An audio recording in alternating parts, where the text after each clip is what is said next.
Bom, gente, que bom encontrá-los aí de novo. Faz 4 meses, desde outubro, que a gente no estudo Taranata juntos, né? Então, é uma alegria ver vocês de novo. Espero que estejam todos bem aí de saúde. Não só vocês, mas as pessoas queridas, enfim, né? A família. A gente vive um momento muito dramático no país, né? E no mundo. E acho que poder cultivar espaços como esse de prática do Dharma e tal, poder usufruir de uma dimensão de nutrição do corpo e para a mente. Então, é sempre motivo de alegria e de gratidão poder dar os ensinamentos para vocês. Eu espero que, enfim, vocês possam desfrutar e, em particular, o texto do Taranaka que a gente estuda, que é esse texto, a essência da ambrosia. Como ele é um texto de muita prática, que vocês possam incorporar as práticas que a gente vai ver essa semana, hoje, né, esse domingo, incorporar essas práticas ao longo da semana, tá? A ideia é que vocês possam se conectar com o ensinamento ao longo de todo o mês. Então, não é só receber o ensinamento hoje. Bom, fiz lá a meditação de 15 minutos com lama e tal, e acabou. Não, assim, a ideia, a oportunidade que esse ensinamento dá é de cultivar as experiências, né, e o Dharma trazido de uma forma tão didática, de uma forma constante. E é isso que eu queria convidar, então, vocês a fazerem e terem essa postura ao longo da semana, a partir daquilo que a gente vai ver hoje, tá bom?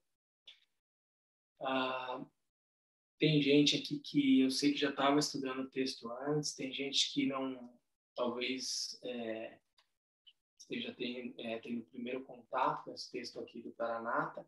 Ele é um texto Lanhin, então ele organiza os ensinamentos do Senhor Buda de uma forma didática, né? Digamos, numa cadência e numa ordem progressiva, né?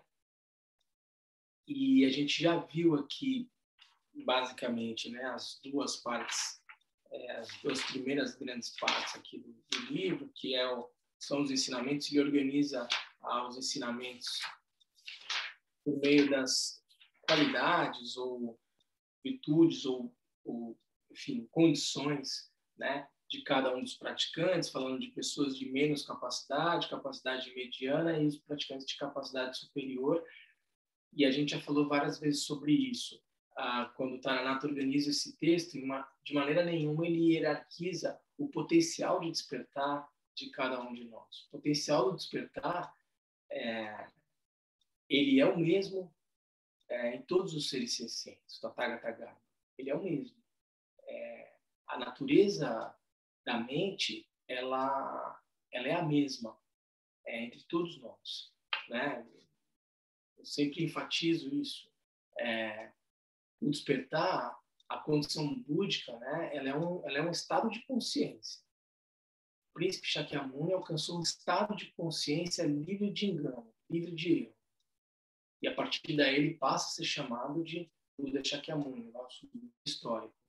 Mas a essência do Buda Shakyamuni, a essência do príncipe Siddhartha é a mesma que a nossa. Não existe diferenciação. Todo o ensinamento do budismo é voltado à perspectiva da transcendência de uma lógica de dualidade. Portanto, se essa é a essência dos ensinamentos do Senhor Buda, não faria sentido imaginar que a realização alcançada, por exemplo, pelo príncipe Siddhartha, é algo que, na essência, é diferente da minha própria essência. Não existe essa dualidade. Portanto, quando o Taranata organiza os ensinamentos falando das pessoas de menor capacidade, capacidade mediana e capacidade superior, isso está muito mais relacionado às circunstâncias dessa existência, condições mais ou menos favoráveis, e não propriamente uma diferenciação entre nós. E a gente chegou, então, no capítulo, né, na terceira parte do livro, que é o treinamento para as pessoas de capacidade superior. Né? Só para recapitular, treinamento nos estágios comuns para pessoas de menos capacidade, a meditação sobre a preciosa existência humana, impermanência, sofrimento do samsara e a lógica de causalidade. Né? Então, basicamente, ele organiza aqui os ensinamentos das preliminares comuns como sendo uma etapa inicial, digamos, do praticante, né? Uma perspectiva progressiva do treinamento Vajrayana se começa por meio da reflexão das preliminares comuns. A gente até quando viu em detalhe o texto do Arjuna, que é isso que a gente faz todo dia de manhã, a gente viu que logo de cara ali no texto, quando eu faço a leitura, há um momento em que eu vou fazer uma reflexão sobre as preliminares comuns. Eu falo do desapego, por exemplo. Então, o ensinamento do Taranata guarda essa cadência, essa lógica, essa ordem que fundamentalmente se encontra em praticamente todos os textos do Anvin, né? Com algumas diferenças, mas o texto do Gampo, o Ornamento da Preciosa Liberação, Palavras do Mestre Perfeito do Patrão Rinpoche, o texto do Atisha também, que é a lâmpada, né? A lâmpada para iluminação, que, digamos, é um texto referência, Lanvin, todos os grandes mestres, John Kappa, Lanvin também, todos eles fundamentalmente guardam essa estrutura, né? O interessante desse texto do Gampopa é que para cada capítulo ele propõe uma meditação analítica. Então a gente, toda vez que passa por um capítulo, a gente faz uma meditação sobre cada uma dessas etapas. Então a gente viu parte 1, treinamento nos estágios comuns para pessoas com menos capacidade, treinamento nos estágios comuns para pessoa de capacidade mediana. Então, aqui ele vai falar do sofrimento dos seres nos reinos superiores de existência, fundamentalmente falando da lógica de insatisfatoriedade do samsara, né? Ou do ciclo de renascimentos. Depois ele fala sobre a causa do sofrimento, as causas. Depois ele vai falar as causas e resultados da liberação, um pouco também organizando, fazendo um diálogo praticamente com o primeiro giro da roda do Dharma do Sr. Buda, né? Que vai falar que o ciclo de renascimentos é insatisfatório, ou o samsara é sofrimento, a causa do sofrimento é a ignorância, né? Fundamentalmente é a percepção da realidade a partir de uma lógica de dualidade. Depois a possibilidade, né? Porque o príncipe Siddhartha alcança essa condição, possibilidade de transcender essa experiência de sofrimento inescapável no ciclo de renascimento fundamentalmente estruturado por fenômenos compostos que são impermanentes e tal. Ele alcança o estado de consciência livre de sofrimento e aí ele ensina o caminho. Então, esses ensinamentos de alguma forma também dialogam com um ensinamento fundamental do Sr. Buda, que é o primeiro giro da roda do Dharma. Então, ele vai falar aqui, né, nessa parte 2 do texto, né, sobre a insatisfatoriedade do samsara, as causas e os resultados da liberação. E aí, depois, na parte 3, ele começa para as pessoas de grande capacidade, ele dá as instruções. Primeiro, ele dá escreve um capítulo sobre os elos causais, né? Um pouco ensinamento clássico, né, do budismo, dos 12 elos interdependentes. A gente pode olhar por essa perspectiva também.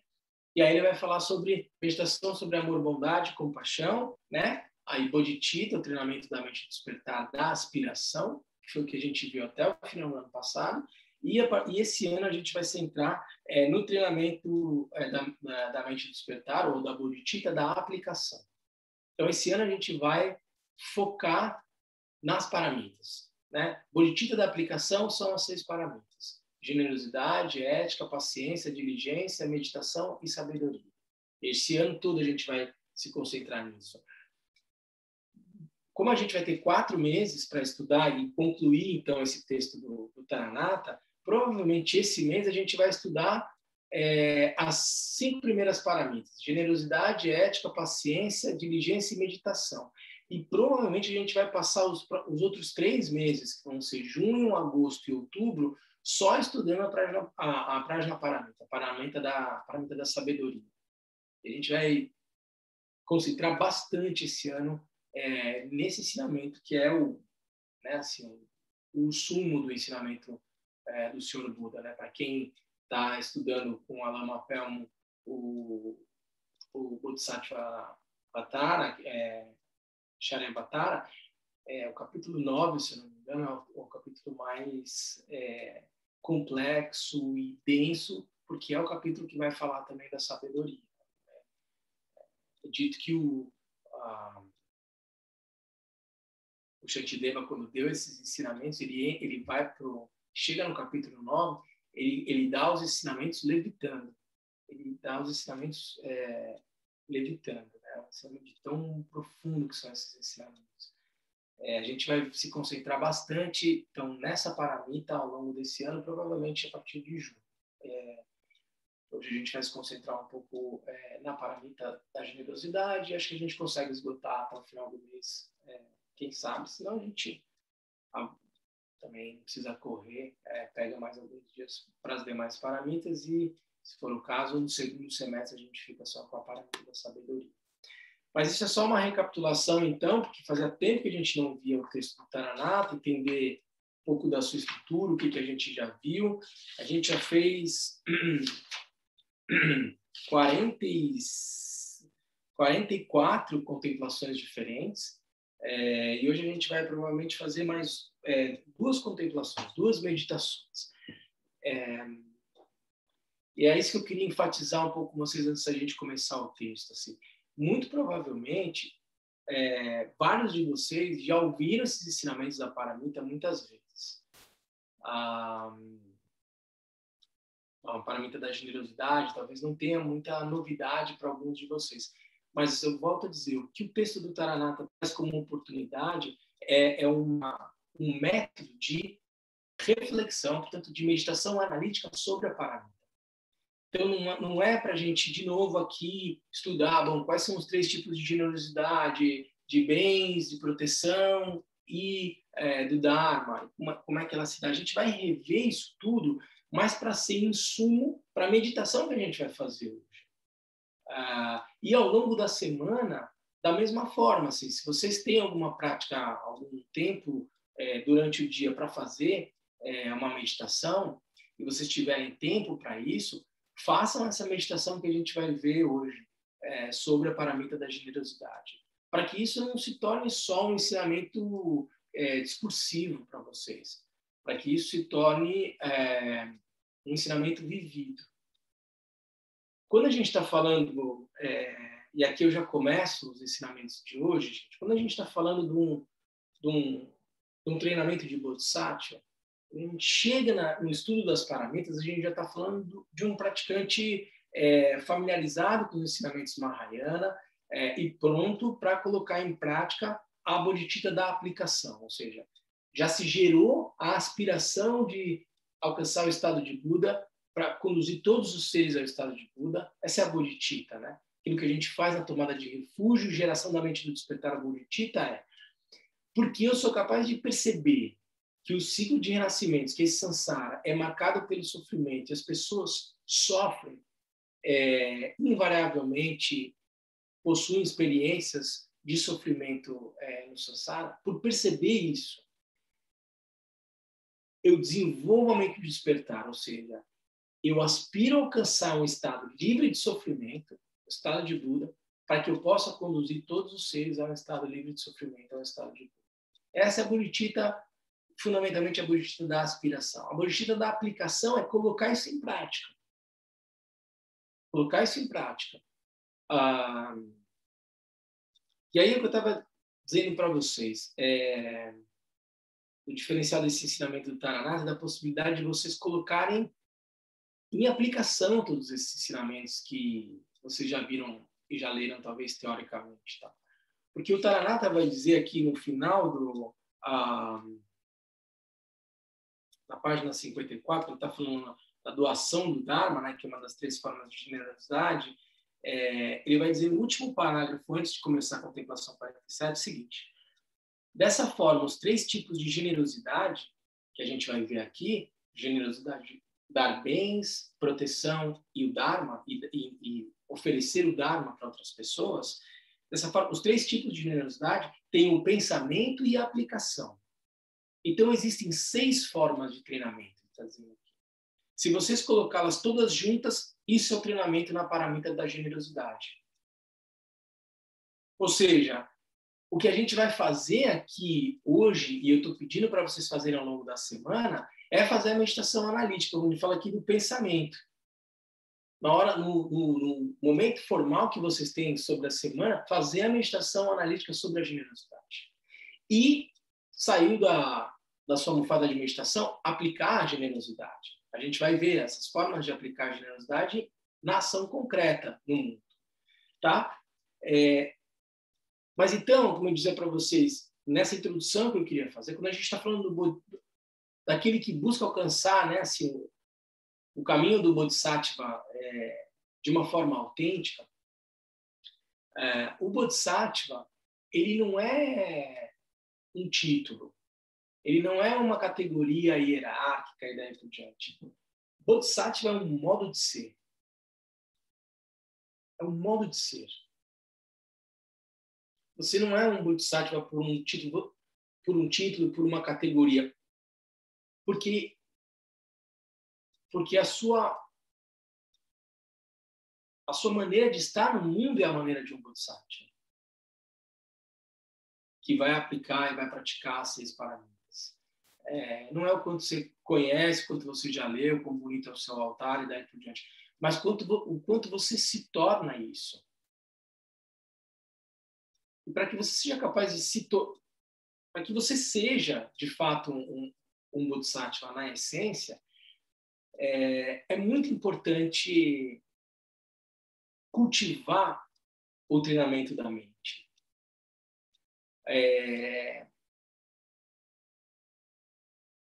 Quando se fala, por exemplo, das yogas de Narupa, de Niguma, que são ensinamentos mais profundos e daí por diante, esse é um treinamento da mente, é um treinamento mental, que se dá também por meio da meditação analítica.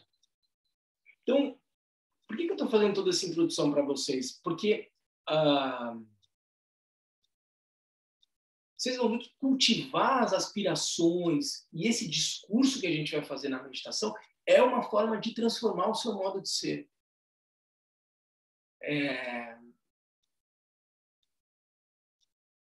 Porque se ao longo do dia e da semana, na minha cabeça, só passam sentimentos e reflexões materialistas, movidas por emoções, sem algum nível de autonomia e lucidez sobre aquilo que se sente, daí por diante, o que mais você na essência,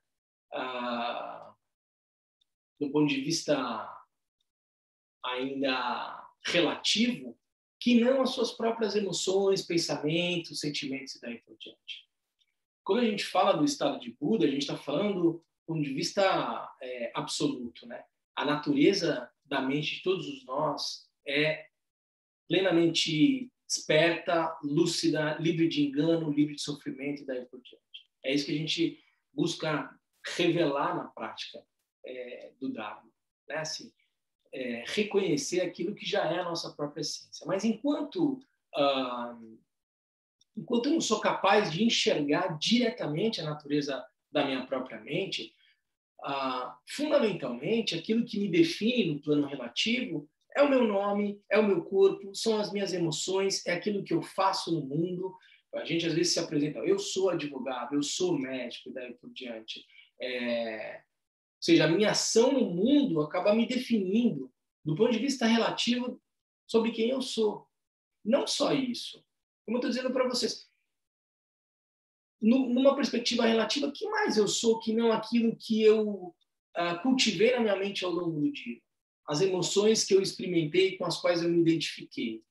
Invariavelmente, sem ter muito espaço de autonomia diante das emoções que se manifestam na minha mente. Se eu já tenho algum nível de autonomia, se eu sou capaz de desenvolver algum nível de inteligência emocional, de perceber, bom, aqui está se manifestando uma raiva.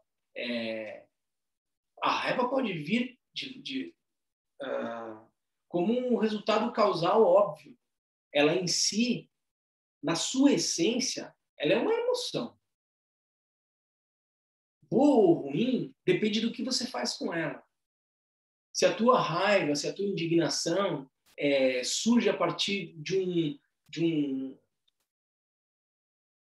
um olhar sensível ao sofrimento do outro, e você é capaz de montar em cima dessa raiva e praticar uma ação virtuosa, você deu uma boa destinação para essa emoção que surgiu. Mas fundamentalmente no plano, vocês entendem? Então eu estou revoltado com a situação da pandemia. O que eu faço a partir dessa revolta? Eu agrido outras pessoas, eu crio um ambiente mais tóxico onde eu estou, ou a partir desse sentimento de indignação e tal, eu ajo no mundo de uma maneira solidária, compassiva e daí por diante. Que não tem nada a ver com passividade, com falta de opinião e daí por diante. Não, eu posso muito bem ter um olhar para o mundo, um olhar para a vida, me indignar diante das situações que me parecem injustas e portanto, diante de uma situação conflitante ao meu modo de perceber o outro e daí por diante, várias emoções vão surgir. É natural que elas surjam. A questão é saber qual é o nível de autonomia que eu tenho em relação a elas e o que eu faço quando elas se manifestam. Eu aproveito a oportunidade de uma emoção perturbadora para praticar o Dharma ou para reforçar ainda mais a minha atenção egocêntrica. Se tudo isso é verdade, esse treinamento da mente que cultiva um sentimento, uma postura compassiva em relação ao outro, deliberada, por meio de uma meditação analítica, é um modo de transformação do meu modo de ser, sim. Se eu acordo de manhã e a primeira coisa que eu faço é aspirar para que as pessoas possam se livrar das dores da pandemia e daí por diante, e eu faço isso reiteradamente, isso se torna um modo de ser. Qual vai ser o outro espaço para outras emoções surgirem e eu me identificar com elas se eu cada vez mais cultivar posturas, olhares que sejam sensíveis ao outro? Porque a gente já viu em alguns momentos, quando a gente descreve a natureza da nossa mente, ela é fundamentalmente, na essência, lucidez ou vacuidade, e a sua natureza é claridade ou compaixão. Portanto, quando eu cultivo uma postura compassiva, basicamente eu estou retornando ao que é mais fundamental na natureza da natureza da minha própria mente, que é o seu aspecto dinâmico voltado à sensação de sofrimento do outro.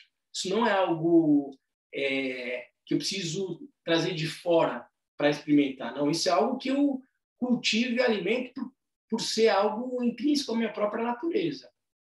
Essa descrição de claridade ou compaixão, como sendo a natureza da mente, é uma definição trazida pelo Gokarn Rinpoche. Ou seja, aquilo que se move, porque a mente não é um nada. Apesar da mente ser insubstancialidade, ela tem uma dinâmica. Ela não é que os pensamentos se manifestam na mente. Portanto, ela não é um vazio, um nada. Há uma dinâmica que se dá na mente. E aquilo, e a energia, o motor, aquilo que dá movimento à mente, o Gokarn Rinpoche vai dizer, portanto, esse aspecto de manifestação da mente tem na sua natureza última a característica da compaixão. Por isso que um ser plenamente iluminado é absolutamente espontânea a sua ação compassiva. Não há necessidade de uma ação volitiva. Ele é, de fato, a compaixão. Porque ele simplesmente desabrochou a natureza última da sua própria mente, que é insubstancialidade, mas, ao mesmo tempo, claridade. ou compaixão. Para eu revelar isso, que é a minha própria essência, eu preciso treinar isso. Esse é o valor, essa é a joia que o Senhor Buda traz para a gente. Alguém que conheceu essa experiência da realidade no seu sentido último, pura, e do alto da sua compaixão trouxe ensinamentos, meios para que a gente possa cultivar isso e alcançar esse mesmo estado de consciência que ele alcançou. Para a gente fazer isso, portanto, é preciso se engajar no treinamento. A gente começa com o treinamento da bodhicitta da aspiração, que é cultivar uma aspiração de alcançar o estado de Buda para beneficiar todos os seres. E agora a gente vai falar da bodhicitta da aplicação. A bodhicitta da aplicação, como o Taranata está dizendo, para você fazer esse treinamento, ele diz ali, né? Existem 6 formas de treinamento. É fazer a meditação analítica sobre as 3, quando a gente está falando da paramita da generosidade, ele fala em 6 formas de treinamento. É fazer a meditação em cada uma das 3 formas de prática da generosidade e depois aplicar concretamente isso que se refletiu. Então, vou enfatizar de novo, quanto mais eu treino e repito, num treinamento quase um treinamento cognitivo mesmo, né? Uma meditação analítica, em que eu cada vez mais repito as minhas aspirações voltadas a uma postura compassiva, e isso vai transformando o meu modo de ser, que era aquilo que eu dizia antes. O Bodhisattva, na verdade, é um modo de ser plenamente compassivo. Então, por exemplo, quando eu tomo refúgio, né? Assim, eu posso tomar refúgio, posso tomar refúgio no Buda, no Dharma, na Sangha, nos lamas, idãs, daquines e protetores, né? Nas 3 joias, nas 3 raízes. Posso tomar refúgio nas 3 joias, Buda, Dharma, Sangha. Posso tomar refúgio no mestre, no lama, né? Que é a essência das 3 joias, das 3 raízes. Ou posso tomar refúgio na natureza da mente desperta. Porque, em essência, o guru é a mente plenamente desperta, que não está fora de você, que é a sua própria natureza da mente. Eu posso tomar refúgio na mente desperta e colocar esse corpo, palavra e mente à disposição do Buda Dharma para o benefício e despertar de todos os seres sencientes. Isso é uma outra forma de se tomar refúgio. Colocar esse nome e essa forma à disposição do Buda Dharma para contribuir para o despertar de todos os seres sencientes. Isso é um modo de ser. Isso muda completamente o seu olhar para as coisas da vida. E é isso que se busca no treinamento ensinado pelo Sr. Buda. Não é uma coisa que a gente vai fazer no final de semana, vai ler e daí por diante. Não, é se tornar isso. Essa é a postura de um praticante. Quando a gente fala na preciosa existência humana, porque nessa existência a gente reúne causas e condições absolutamente favoráveis para se tornar isso.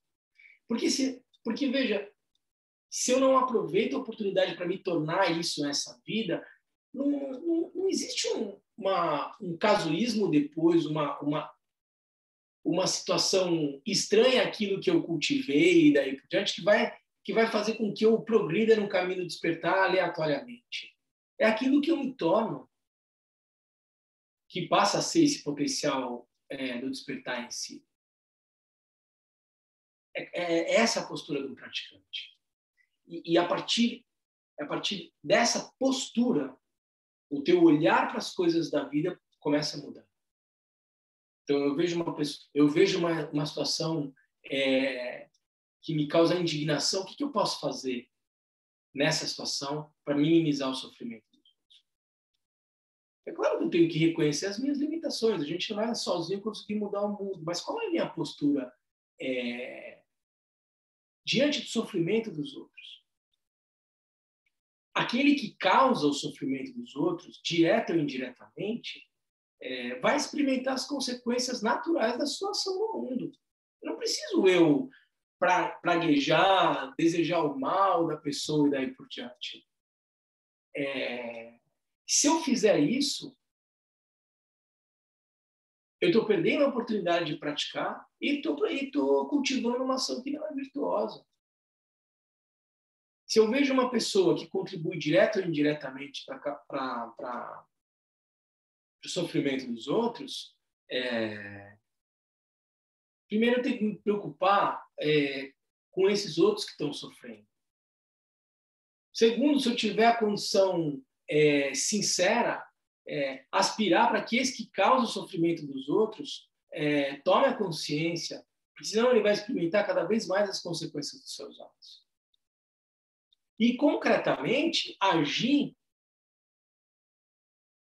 para a cessação do sofrimento dos outros, seja, como a gente viu aqui, a gente vai ver aqui materialmente, seja dando proteção, ou seja oferecendo Dharma, em relação às pessoas que estão em sofrimento, às pessoas que causam sofrimento, e se eu puder fazer alguma coisa para evitar a ação que o outro causa, que gera o sofrimento dos outros, que eu faça isso. Dentro das regras do Dharma, vai ter eleição em 2022. Todo mundo tem a oportunidade de praticar uma ação. Cada um dentro do seu viés ideológico, daí por diante daquilo que acredita. Tudo bem, mas você pode interferir nesse processo. Tem mais alguma coisa que você possa interferir? Interfira. Mas não perca de vista os princípios que devem mover ou guiar a tua ação no mundo.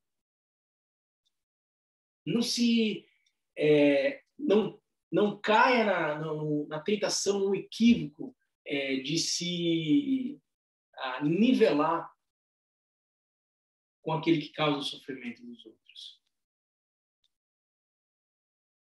Você tem uma oportunidade de praticar paciência, praticar generosidade, praticar a ética e daí por diante. Várias oportunidades para se praticar. Sentado na cadeira de meditação, como a gente vai fazer agora, e no mundo, quando a gente sai. O momento hoje é mais do que pródigo de oportunidades para se praticar o Dharma. Se você se deixa capturar pela dimensão nociva da experiência atual, é uma pena. O que a gente menos precisa é de pessoas perdidas nas suas próprias emoções. A gente precisa praticar a lucidez e praticar a compaixão. Em ação. Firme quando precisar ser firme, sem problema nenhum. Vê o Dalai Lama, vê o Kalon Rinpoche, vê o Lama Trilé. Dá para ser muito enérgico e, ao mesmo tempo, compassivo. Tá? A gente vai ver, então, agora como a gente pratica a generosidade no momento da prática formal, com a meditação analítica, e tudo aquilo que a gente vai ler aqui, estudar aqui, são orientações de como agir no mundo com generosidade. Tá bom, gente? Até aqui alguém está com alguma dúvida? Quem quer fazer alguma pergunta?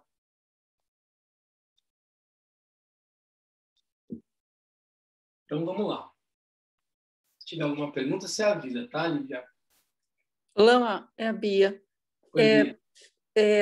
O Bocar com claridade e compaixão, por acaso, é no Tirenzig ou ele está em outro livro?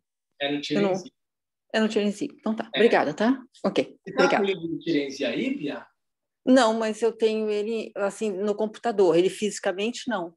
Ah, tá. Não, só para mostrar para quem não sabe. Não, eu tenho ele só baixado nos livros no computador, não fisicamente aqui.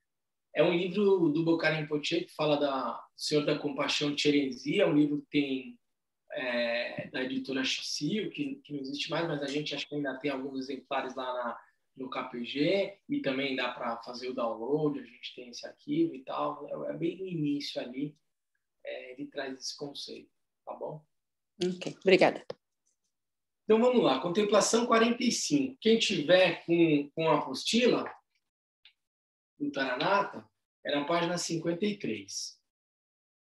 Primeiro aqui ele vai falar um pouco das 6 paramitas, e depois ele vai dar a gente pode até fazer um pouco dessa meditação ou fazer só a contemplação na paramita da generosidade, que é onde a gente vai se concentrar mais aqui hoje. Vamos lá.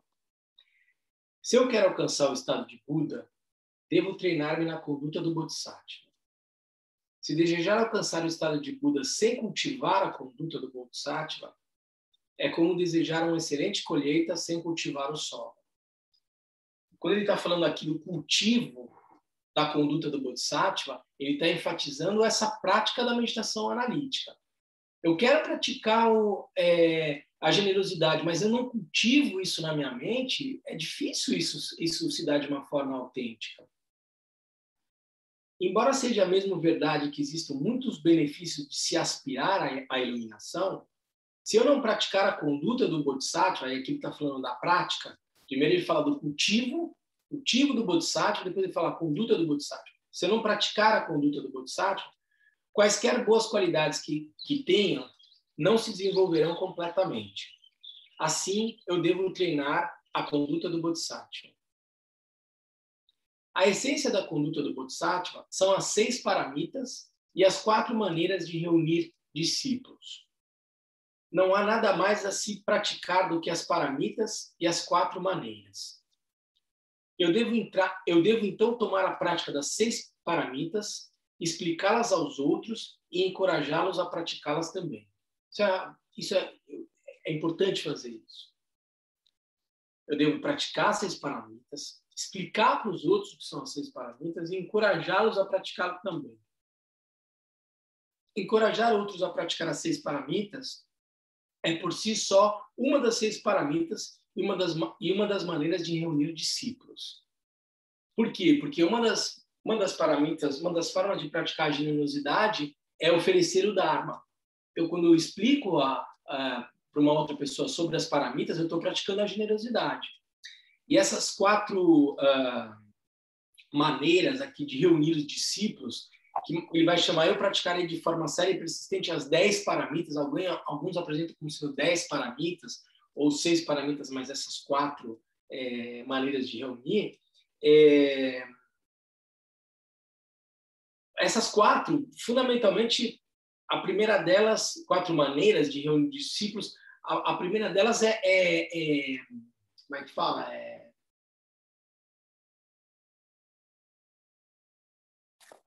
Dominar, digamos assim, né? Dominar, ser capaz de realmente dominar os meios hábeis que afastam os outros das ilusões, né? Então, você tem uma capacidade aguçada enquanto praticante de dizer aquilo que é pertinente, esclarecer aquilo que é importante para afastar as pessoas de uma percepção ilusória da realidade.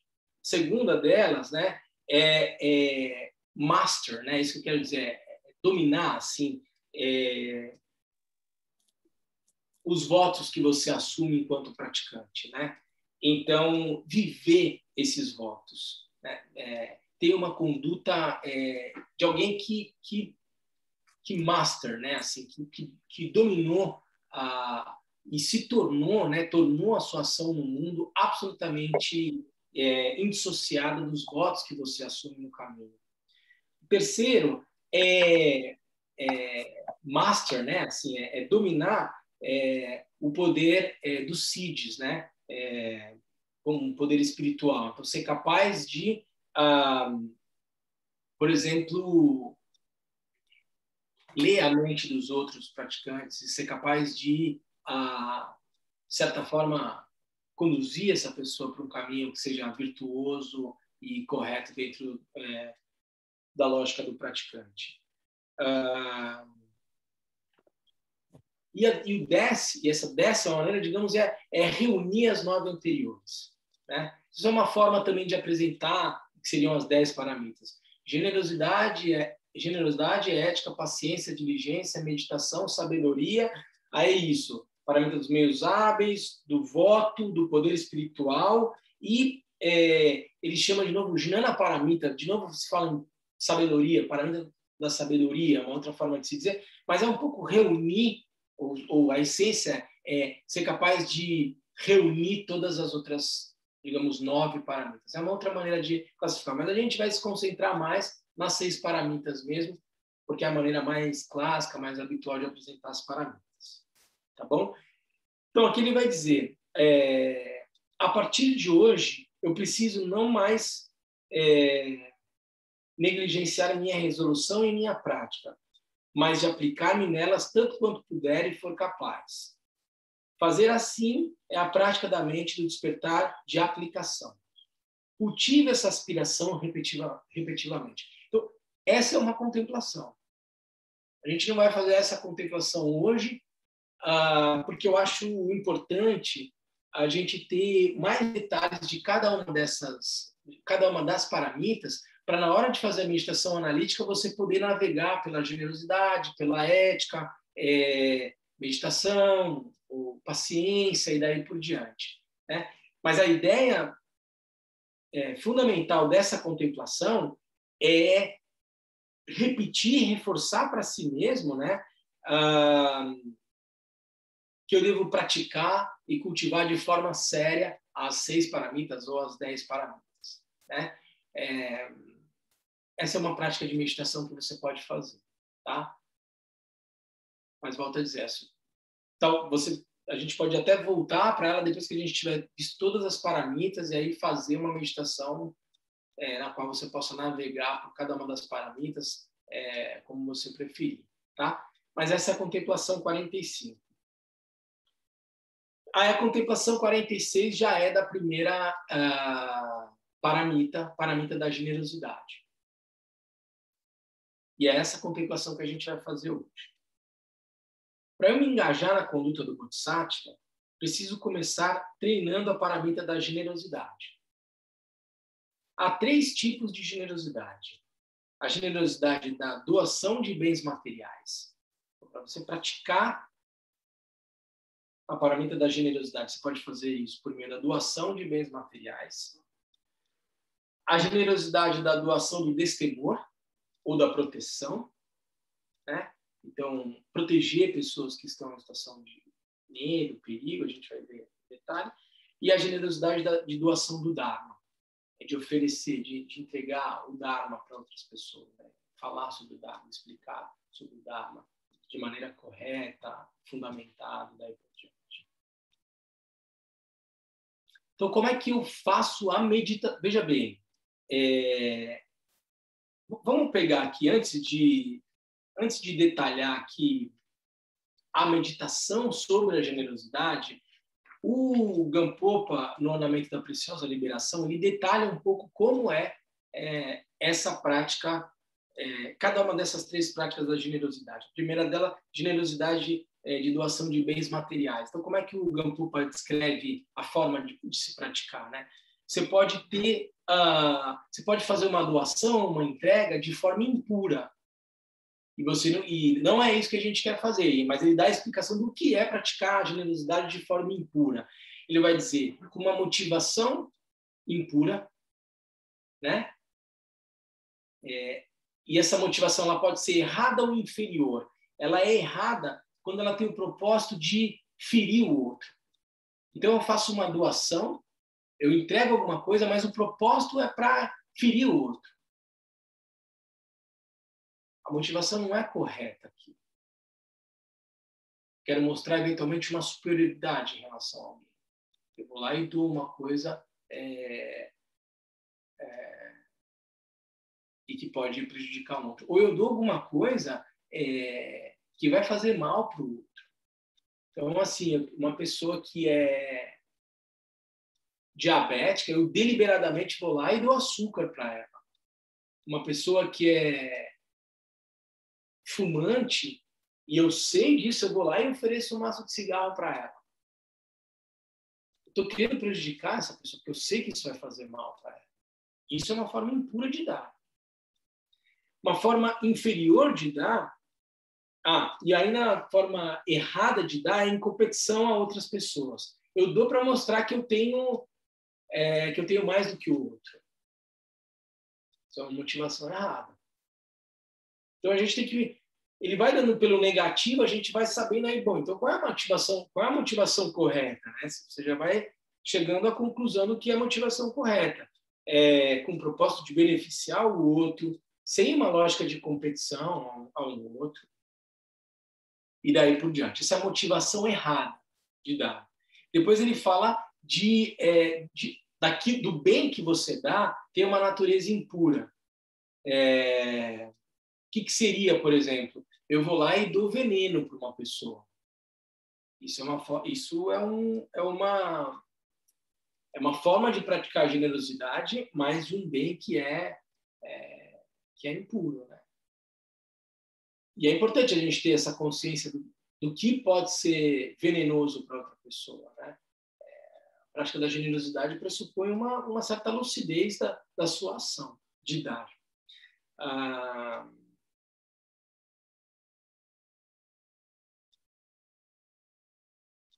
Tem uma outra forma de dar que é errada, que é quando você dá uma coisa, mas dá meio contra a vontade. Vocês lembram? Tem uma cena que é muito engraçada. Vocês lembram aquele filme Ghost?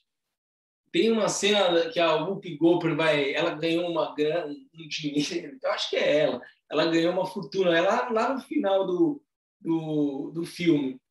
E aí aparece lá uma situação em que ele diz: bom, então você pode doar esse dinheiro todo que você ganhou para uma instituição de caridade. Eu não me lembro mais direito do filme, mas ela está com um cheque na mão e ela vai e dá para a pessoa começa a puxar o cheque, ela puxa ao mesmo tempo e ela está dando, mas ela não quer dar.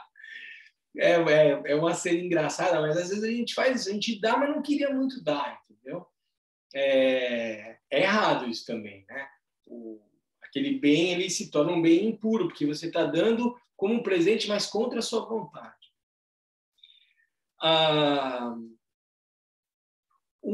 Dá para um destinatário impuro. Você oferece o seu corpo para aqui é um ensinamento mais clássico, você oferece o seu corpo para um demônio, por exemplo, para um espírito nocivo, ou vamos imaginar uma pessoa que tenha propósitos que não sejam virtuosos, né? E você se oferece para essa pessoa. Isso é uma maneira de dar para um destinatário impuro. Né? E o método impuro é não dar com felicidade. Então, você dá algo que seja com raiva ou infeliz, e daí por diante. Você dá com desdém ou com desrespeito. Você vai lá e joga uma coisa ali para a pessoa, né? De uma maneira altiva e tal. Ou você dá alguma coisa ameaçando. Eu estou te dando, hein? Mas lembra lá depois. Essas são formas impuras de praticar generosidade. Então, o Gampopa vai dizer quais são as formas puras, né, de praticar generosidade.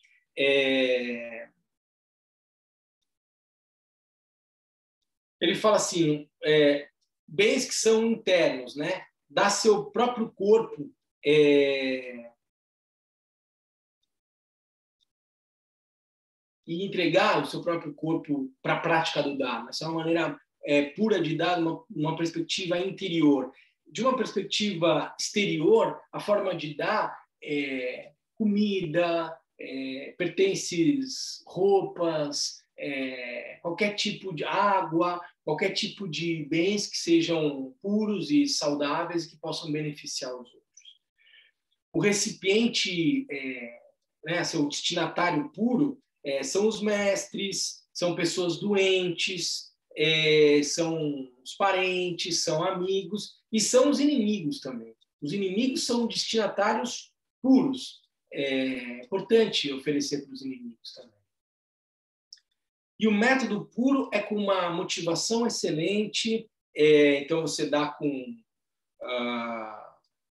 o propósito de beneficiar todos os seres. Ele fala uma ação excelente, então você dá com devoção, você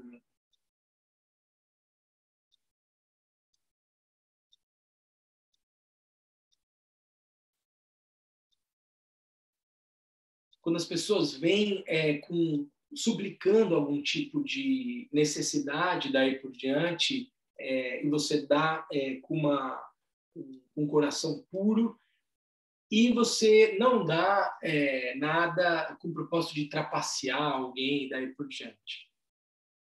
E com respeito, né? O método puro de dar. Ainda ele fala da ação, né? Perfeito. Ele fala, quando você tem, você dá. By the time you have, you give. Ou seja, se você tem, você dá. Você não fica esperando. Então, não, é ali. Tem a condição de praticar generosidade? Você dá na mesma hora. Você dá repetidamente, você dá com alegria, com a perspectiva de satisfazer todas as necessidades dos outros e sem a ideia de prejudicar ninguém. E você dá com respeito. Ele fala que quando você faz praticar generosidade, você oferece com as duas mãos. Essa é a maneira correta de praticar generosidade. Então, veja, gente, aqui a gente tem várias formas de praticar a generosidade. Ele explicou da maneira pura e impura.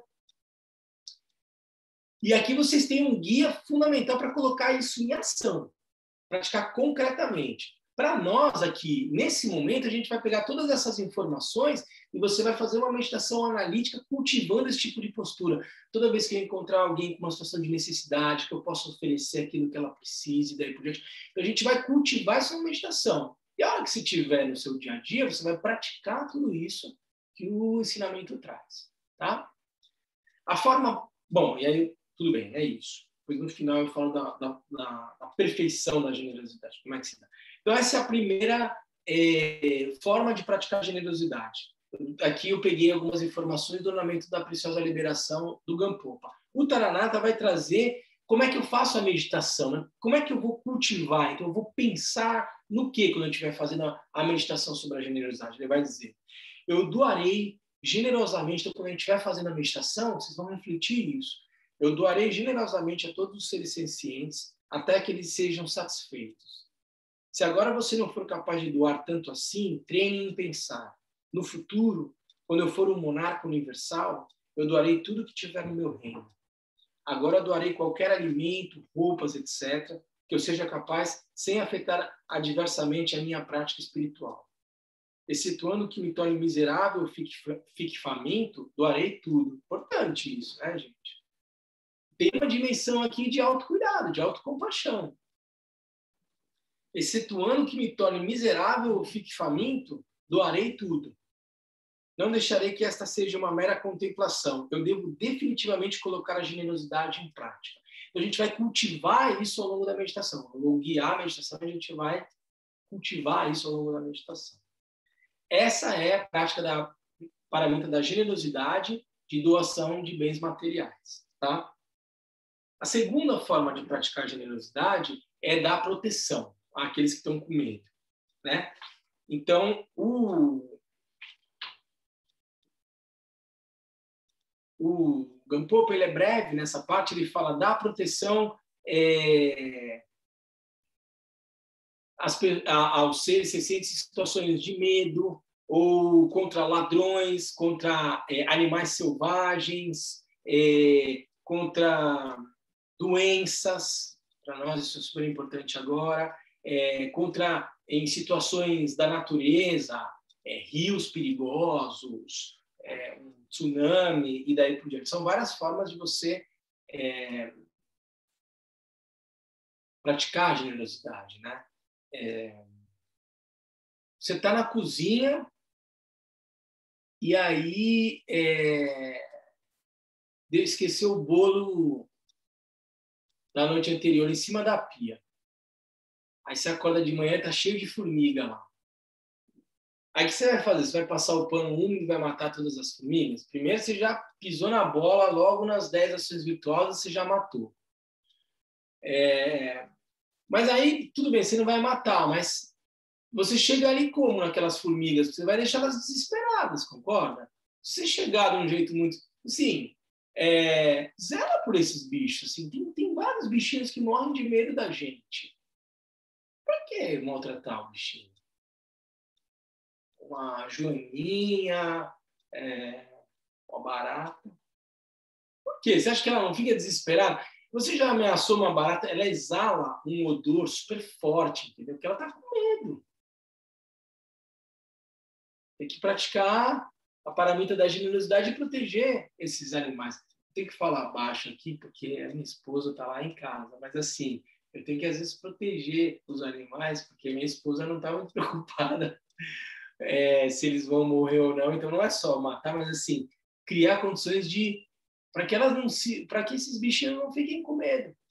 Não é só os seres humanos que eu tenho que proteger de situações de medo. Olha a situação da pandemia nesse momento. Não existe pessoas que estão não só doentes, mas que estão numa situação de terror e pânico com a situação. Como eu posso ter uma ação no mundo que traga um sentimento de cuidado, de abrigo, de acolhimento para essas pessoas? Ao invés de se deixar levar por tudo aquilo que é capaz de mover os seus instintos mais selvagens dentro de você sobre o que está acontecendo na pandemia, faça essa escolha consciente. Ajude as pessoas da forma como você puder. Tranquilize, dê o acolhimento, crie condições para que elas, eventualmente, se exponham menos à situação da pandemia. Isso é uma forma de praticar a generosidade da proteção. A gente precisa se cuidar agora, enquanto comunidade, enquanto praticante, enquanto cidadão e daí por diante. O Taranata vai dizer, como é que eu vou treinar, né? Na meditação analítica. Eu vou pensar o quê? Eu protegerei todos os seres sencientes dos medos causados pelas doenças, armas, ladrões, venenos, predadores como os animais selvagens, serpentes venenosas, insetos peçonhentos, gente. E assim, afastar eles. Mas também tem que pensar um pouco neles, né? Você não vai matar o animal peçonhento, também é um ser senciente. Precipícios, estradas traiçoeiras, fogo, água, agressores e até mesmo dos reinos inferiores. Agora farei tudo o que for possível para proteger os outros dos medos das doenças, demônios, inimigos, os 4 elementos e assim por diante. Somente visualizar isso não é suficiente. Eu treinarei nessa prática tanto quanto puder, sem que prejudique minha disciplina moral e minha prática espiritual. No mínimo, eu confortarei os outros com palavras agradáveis. Treine nisso tanto quanto puder. Então, a gente vai repetir que essa vai ser a nossa postura ao longo da semana, ao longo daqui para frente, e pratique isso concretamente quando você estiver em contato com o outro.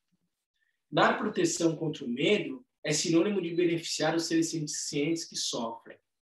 Assim, se o momento não for o correto, ou se a tentativa de ajudar envolver ações negativas, significa que os danos sobrepujam os benefícios e a ação é potencialmente perigosa. Olha que instrução bacana, você precisa fazer esse cálculo, né?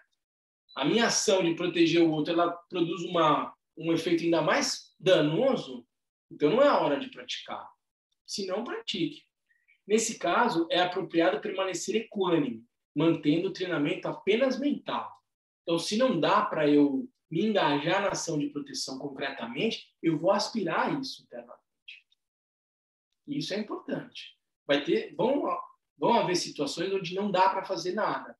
Eu estou presenciando um assalto à mão armada. Eu vou proteger as pessoas nessa situação, não é a postura mais sábia, entendeu? Faz a tua prática. Pede a proteção de Mahakala, dos protetores, enfim, faça a sua meditação. Mas não vai se meter a fazer algo que seja mais perigoso do que a situação em si, entendeu? Então, são outros elementos para a gente praticar a paramita da generosidade. E a terceira forma de praticar a generosidade, primeiro, então, doação de bens materiais, a segunda forma é doação de proteção, a terceira é doação do Dharma. Ensinar o Dharma, né? O Gampopa, ele vai falar no Precioso Ornamento da Liberação,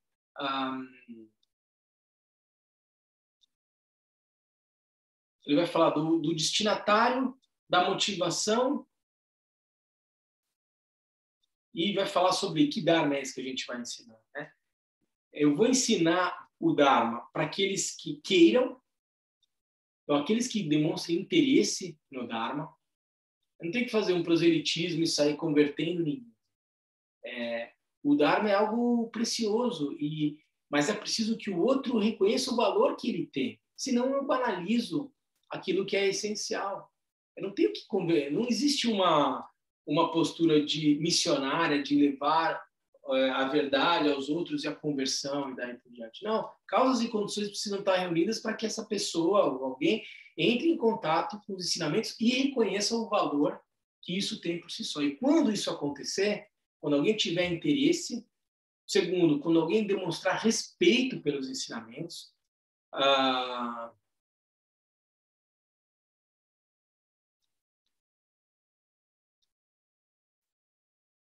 e o terceiro ele coloca e dá ensinamento para aqueles que também sejam professores do Dharma. Então, né, um grande mestre é capaz de dar ensinamentos do Dharma para outros professores do Dharma. A motivação, qual é a motivação que eu tenho que ter? Evitar pensamentos que sejam não virtuosos, ou seja, dar o ensinamento pensando em fama, em reconhecimento, em dinheiro, em honra e daí por diante. Isso é uma motivação equivocada.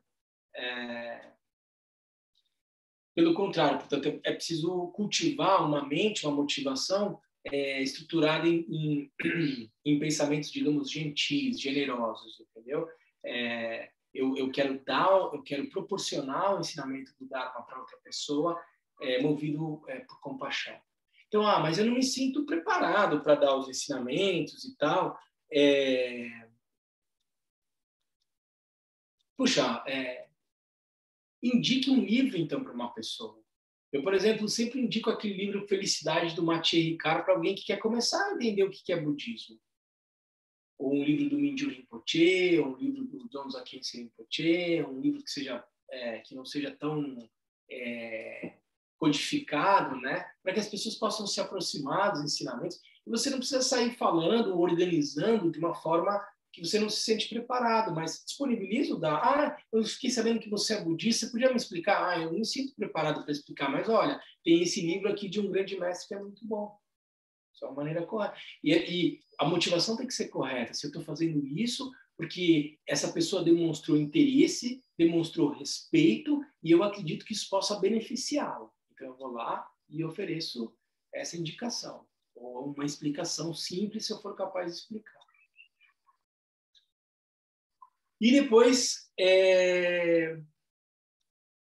aí ele fala aqui qual é o Dharma, né, que eu vou explicar. Aí ele fala, explicar, né, o Dharma dos sutras, dos ensinamentos canônicos, dos textos dos grandes mestres, né, sem erro, sem perversão, com uma lógica clara e apropriada. Essa é a forma correta de oferecer o Dharma. Se você não se sente preparado, faça referência aos ensinamentos dos seus professores, dos seus mestres, daí por diante. Qual é o método de oferecer o Dharma, né? Você não deve dar os ensinamentos do Dharma imediatamente. Algumas pessoas talvez já tenham se deparado com essa situação. Você vai lá e pede ensinamento para a pessoa, para o mestre, ele fala, mas ele não dá de cara esse ensinamento.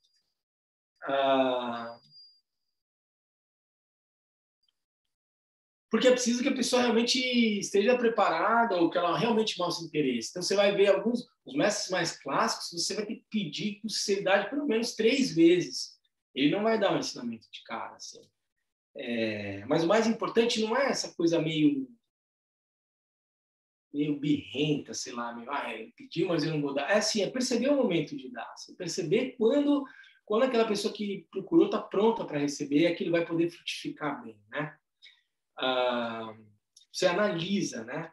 Você analisa o comportamento, a postura daquela pessoa que te pede ensinamento. É só uma curiosidade, alguém está querendo colecionar mais uma outra informação e dizer que sabe e tal.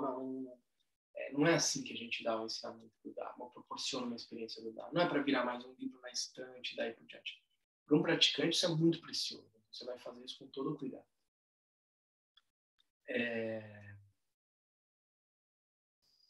Então, você não dá de cara imediatamente, você analisa aquele que pediu. E aí, quando ele estiver pronto, você pode oferecer ensinamento, mesmo quando ele não te pede. Você percebeu que aquela pessoa aí está pronta para receber o ensinamento, ela nem está nem esperando, você acha que é a hora oportuna e tal, você vai lá e oferece o ensinamento. Tem muitos professores, mestres, que fazem isso. Você pede e tal, e não recebe, e de repente, do nada, ele vai lá e te dá um tremendo ensinamento. Às vezes o ensinamento está ali, mas o aluno não pega, entendeu? Mas ele deu ali, você não pegou porque ele não estava pronto para pegar. Mas quando você vê que a hora, você dá o ensinamento. Se ele pegar, ele pegou. Se ele não pegar, porque não estava pronto para pegar. Mas é ideal você fazer isso quando a pessoa está realmente pronta, você sabe que ela está. E aí você dá num lugar... Aí, numa perspectiva mais tradicional, você dá um ensinamento num lugar apropriado, né, assim, um assento próprio. Então, quando é um professor, ele dá num lugar elevado, que não precisa ser um trono alto, mas um lugar respeitoso, e recita todos os mantras para poder dar os ensinamentos corretamente, daí por diante. Então, essa é a forma de dar o Dharma. E aí, o Popa ainda fala... vamos ver aqui. O Taranata, ele vai falar de dar o Dharma da seguinte forma. Treinar, né, pensando, né? Então a gente vai cultivar isso na meditação. Eu satisfarei todos os seres sencientes pela doação do Dharma. Pelo meu ensinamento do Dharma, vou fazer amadurecer os seres que não são maduros. Vou liberar os que amadureceram. Farei compreender aqueles que não entendem. Vou estabelecer na realização aqueles que não são realizados.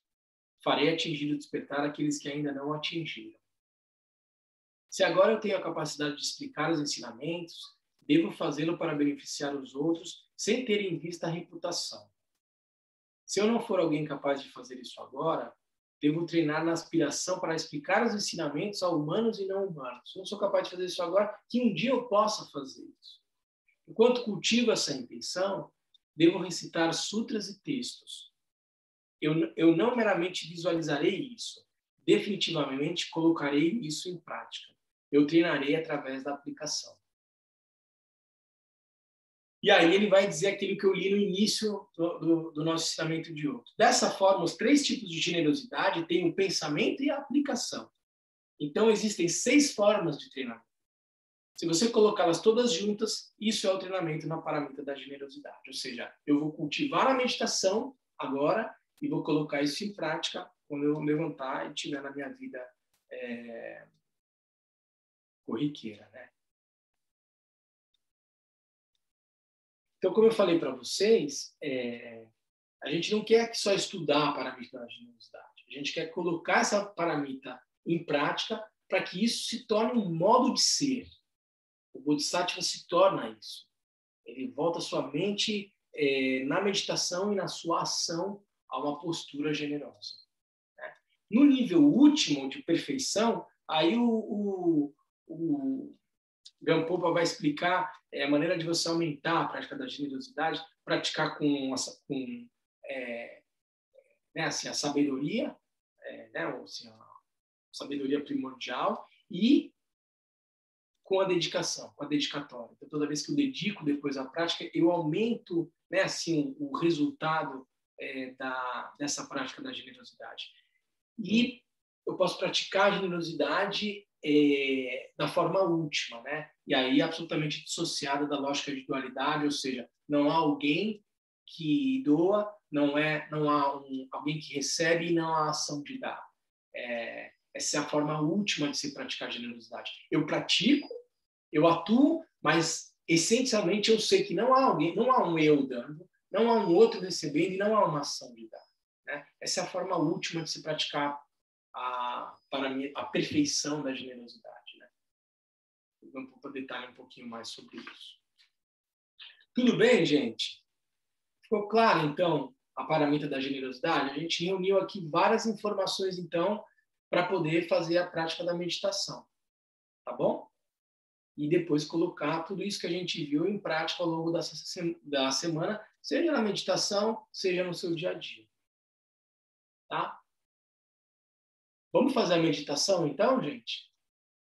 Se quiserem levantar um pouquinho, se mexer, eu vou aqui organizar aqui a meditação. A gente começa então em um minutinho.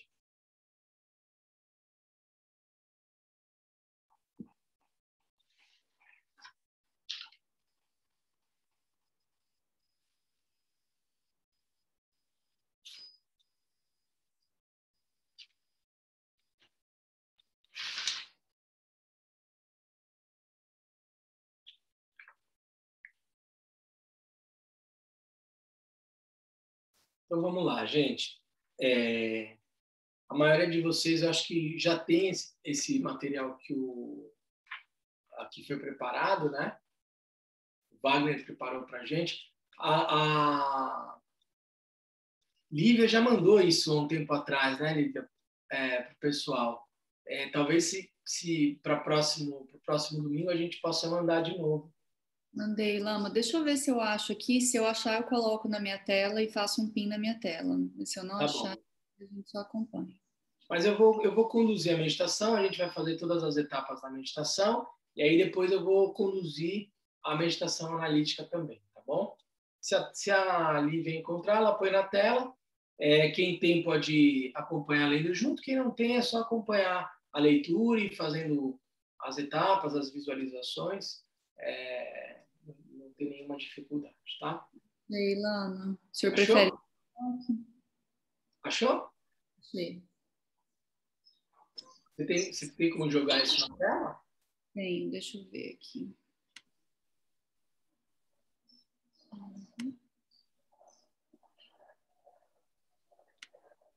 Ótimo.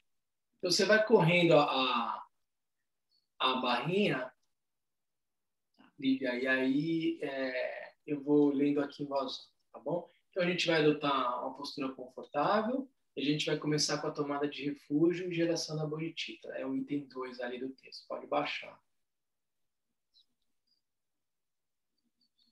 No Buda, no Dharma e na Sublime Assembleia, vamos refúgio até o despertar. Pelo mérito resultante da prática da generosidade das demais paramitas, posso o estado de Buda se realizar para o benefício de todos os seres. No Buda, no Dharma e na Sublime Assembleia, tomo refúgio até o despertar.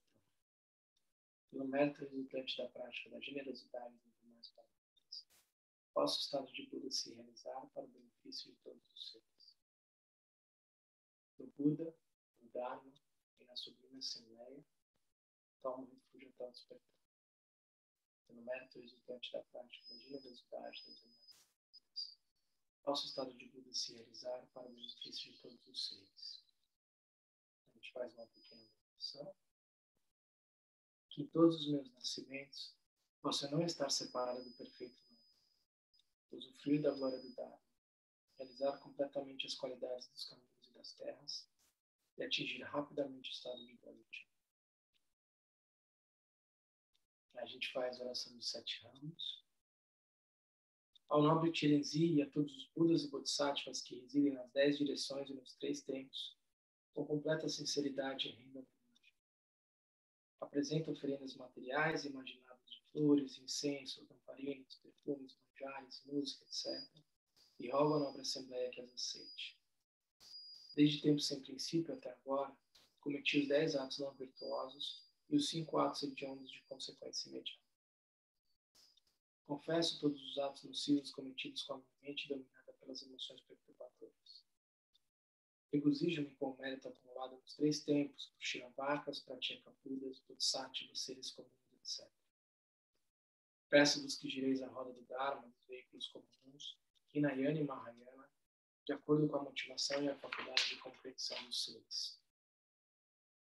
Enquanto Sansara não se esvaziar, suplico-vos que não nos retireis para o Nirvana. E por compaixão, rogo-vos que olheis para todos os seres submergidos no oceano de sofrimento. Todos os méritos que acumulei, sendo causas de despertar, possa a glória de um guia dos seres ser obtida sem demora. Então, a partir desse momento, eu visualizo à minha frente o meu Lama Raiz, o mestre, cercado de todos os lamas da linhagem.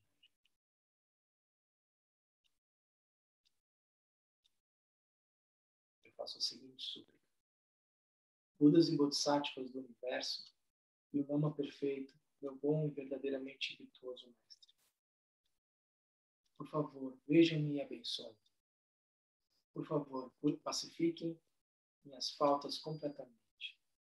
Por favor, despertem a genuína compreensão dentro de mim. Por favor, dissipem todos os obstáculos à prática do caminho. Então, ao meu mestre que está à frente, a todos os lamas da linhagem, todos os Budas, Bodhisattvas, lamas ao redor, eu faço as oferendas visualizadas. Faço oferendas exteriores de água de beber, água de beber, flores, incensos, luzes, perfumes, manjares, música, e rogo a nobre assembleia que eu me sente.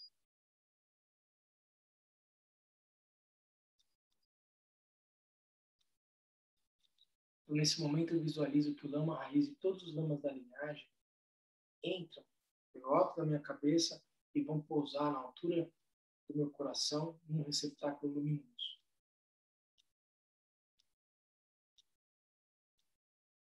E os Budas, Bodhisattvas, lamas e danas que estavam ao redor se dissolvem na vacuidade.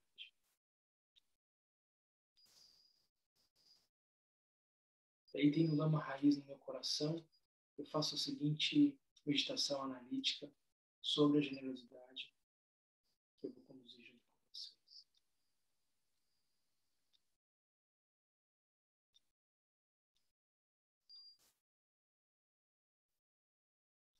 Então, ao longo do dia de hoje, a gente enfatizou o texto da paramita da generosidade.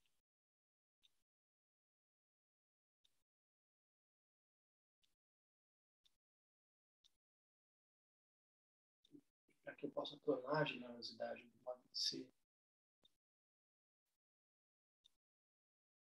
eu devo praticá-la nas suas 3 formas. Primeiro,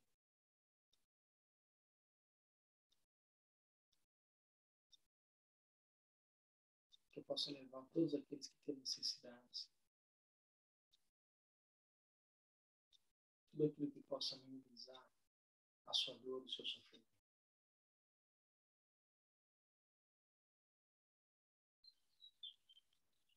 Para aqueles que estão passando por privações nesse momento, por conta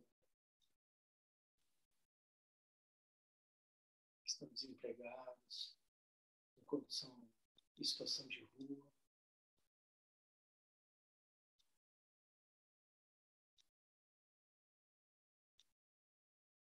que possa levar alimentos, roupas, recursos de qualquer natureza,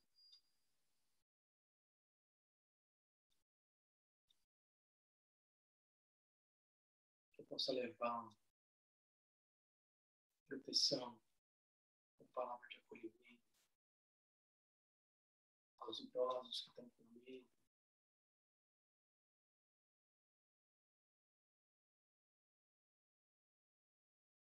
aqueles que estão sozinhos em casa, reclusos por conta da pandemia. Eu possa fazer o meu coração um espaço de acolhimento para todos aqueles que têm medo.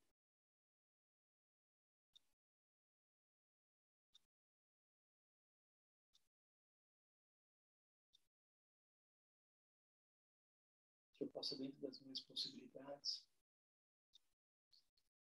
proteger a minha família, meus amigos, que eu possa proteger os animais que me cercam,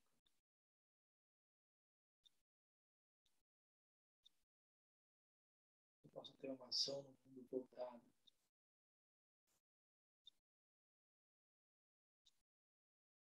a uma postura mais generosa, mais acolhedora em relação ao meio ambiente.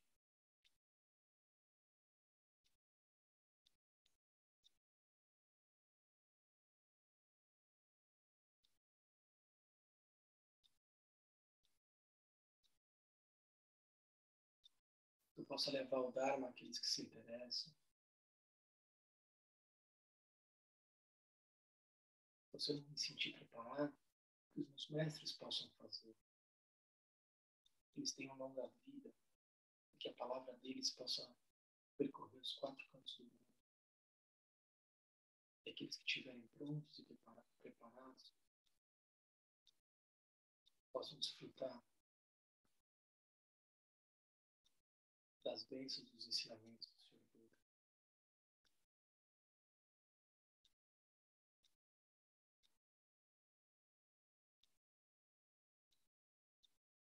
Cultive de forma intensa dentro do seu coração essas 3 formas da prática da generosidade.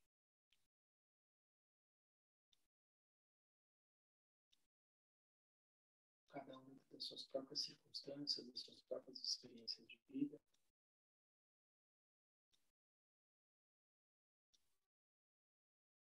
Reflita sobre cada um dos pontos que a gente viu hoje.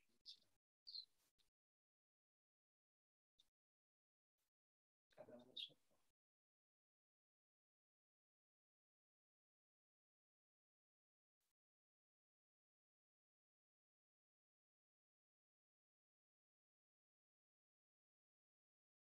Enquanto cada um de vocês pensa, reflete nessas formas de praticar a generosidade, repita mentalmente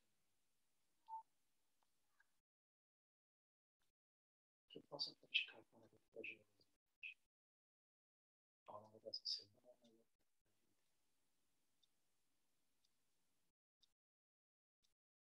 Conforme ensinado pelos mestres. Repita isso com intensidade, até que isso se torne um modo de ser. Até que isso seja a própria generosidade. Como são os grandes mestres.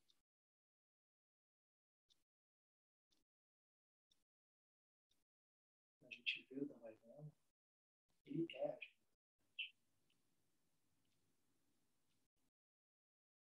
Se tornou a generosidade.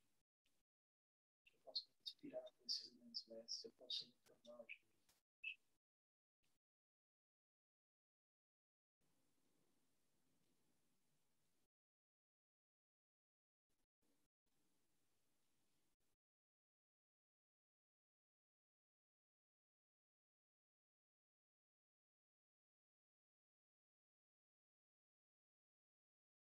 E assim sucessivamente. Retome os pontos que a gente viu hoje, reflita sobre cada um deles, aspirando e colocando em prática a generosidade.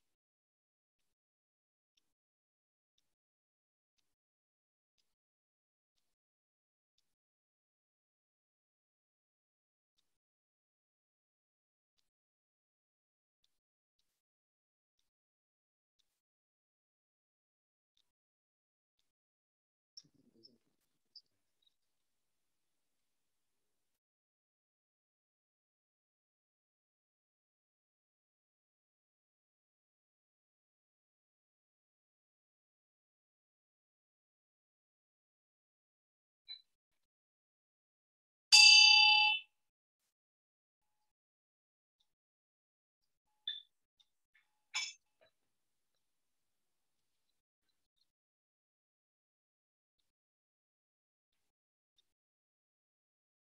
Eu concluí a nossa prática, a gente vai fazer a dedicatória. Texto do Bhakti Champuma.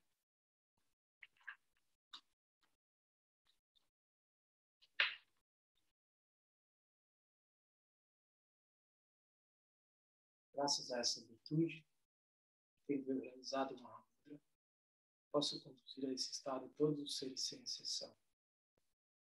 Pela graça do Buda que lhe teve os 3 corpos, pela graça da imutável verdade do Dhamma em si, pela graça da infalível aspiração da Sangha, possa essa súplica de dedicatória realizar-se tal como